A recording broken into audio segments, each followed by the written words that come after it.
Terungkap 11. Terus, nanti malam kita selidiki. Jangan lupa direkam buat bukti. Kita ajak saudara gue, buat perwakilan warga sini. Jalan keluar sudah didapat. Bukan apa kasihan juga salah satu teman mereka selalu diganggu dibayang-bayangi tidak nyaman. Kesini buat mencari ketenangan. Atau mungkin bisa jadi kakak itu memang lagi membutuhkan pertolongan. Kasihan jika mereka bisa tapi tidak menolong. Saat di jalan bertemu bapak yang kemarin bawa ayam cemani dengan masih sama pakai pakaian hitamnya, kini beliau membawa sajen menatap tajam ke arah mereka. Saat disapa lagi tetap tidak ada jawaban, hanya menatap dalam sampai mereka sudah berjalan menjauh. Kak, rengek Intan takut. Apa mereka mempunyai salah? Sudah jangan dilihat, kok banyak orang. Ren, perasaan kita belum bergerak, kok jadi ragu gini? Tanya Kaisa gelisah. Rumah didatangi beberapa warga. Tidak bisakah mereka berlibur dengan tenang? Atau jangan-jangan mereka memang benar buat kesalahan atau sebaliknya? Gara-gara tadi ada sangkut pautnya dengan kekepoan mereka yang keras kepala ingin ikut campur urusan warga di sini. Tapi kakak itu, kenapa merasa dijebak di tengah-tengah? Para gadis saling menautkan tangan bergandengan, harap-harap cemas takut disidang. Masa ia baru sampai sudah diinterogasi? Di kampung orang lagi. Bernafas legalah mereka semua. Sudah dekat baru dikenali siapa beliau-beliau yang bertamu, meski yang terlihat baru punggung-punggungnya saja. Kakek gua sama Vian. Kek, buka. Buka, suruh Naila ke Kaisa si pemegang kunci. Mari Kek.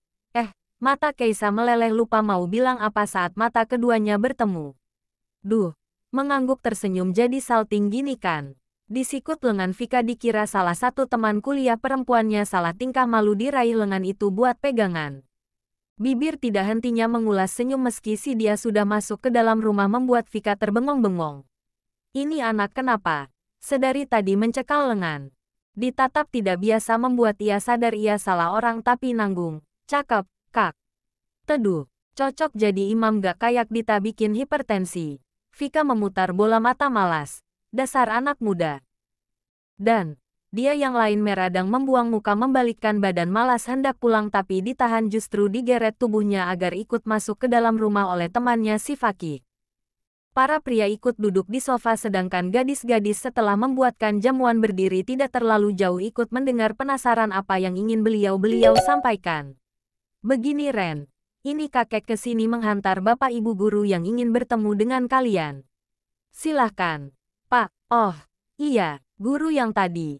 Bisik salah satu gadis baru ingat siapa beliau berdua. Begini, Mas, Mbak, saya kepala sekolah yang tadi Mas, Mbak kunjungi. Kami kesini minta bantuan Mas, Mbak semua untuk membantu mengajar sementara selama Mas dan Mbak di sini.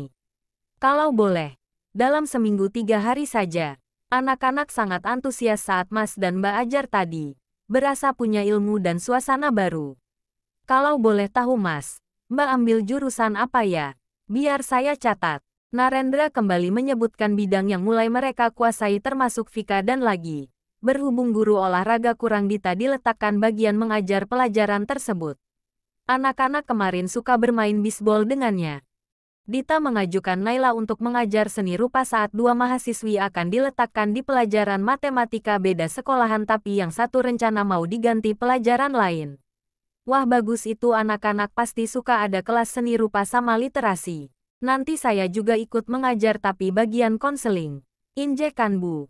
Masih seperti tahun kemarin. Mata Kaisa dibuat kagum. Pantas lembut, kalem, ganteng, ternyata psikolog. Soleh lagi paket lengkap. Semua menyanggupi dan minta jadwal untuk disamakan agar memudahkan mereka tetap saling menjaga satu sama lain.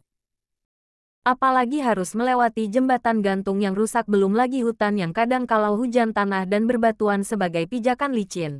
Mereka tidak setega itu melepas teman serta saudaranya begitu saja dan permintaan mereka disanggupi. Narendra juga menyampaikan niatan mereka membantu memperbaiki jembatan serta jalan di hutan.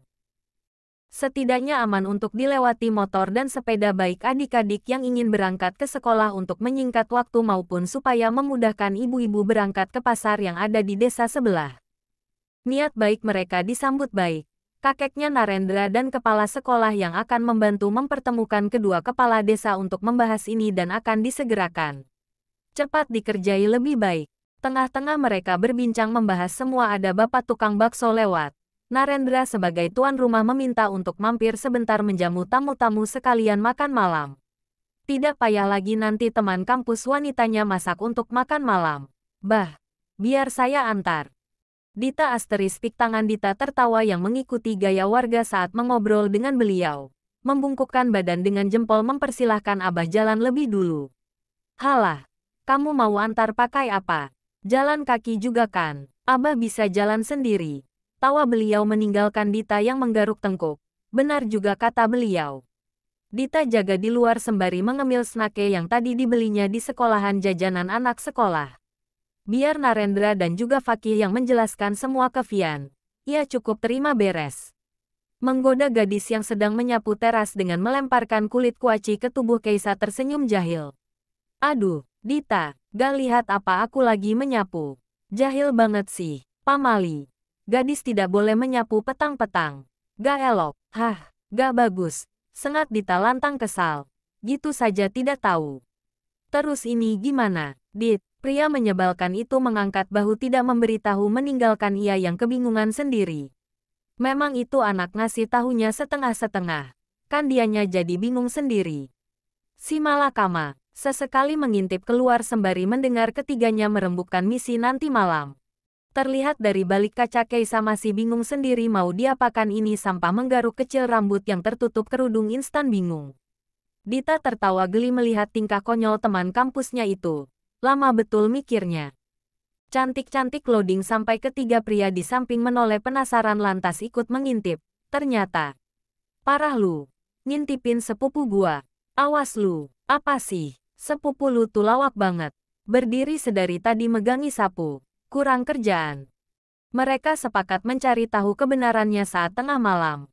Setelah kesepakatan didapat semua bersama-sama ke surau untuk menunaikan salat maghrib berjamaah. Vian tidak pulang ke rumah meminta izin ke Abah untuk malam ini tidur di rumah Narendra ingin kumpul-kumpul. Dan tibalah apa benar. Kakak baik itu akan keluar lagi saat Vika ke belakang rumah. Para pria sudah menunggu di belakang rumah sejak tadi tinggal menunggu penghuni sebelah. Para gadis saling dorong takut. Masak tengah malam-malam begini mau kelayapan. Jam 8 saja sudah seram. Ini malah jam setengah 1 dini hari. Kak. Masa kita keluar sekarang? Ini tengah malam loh. Di belakang rumah lagi. Gak usah ya. Kak, rengeknya.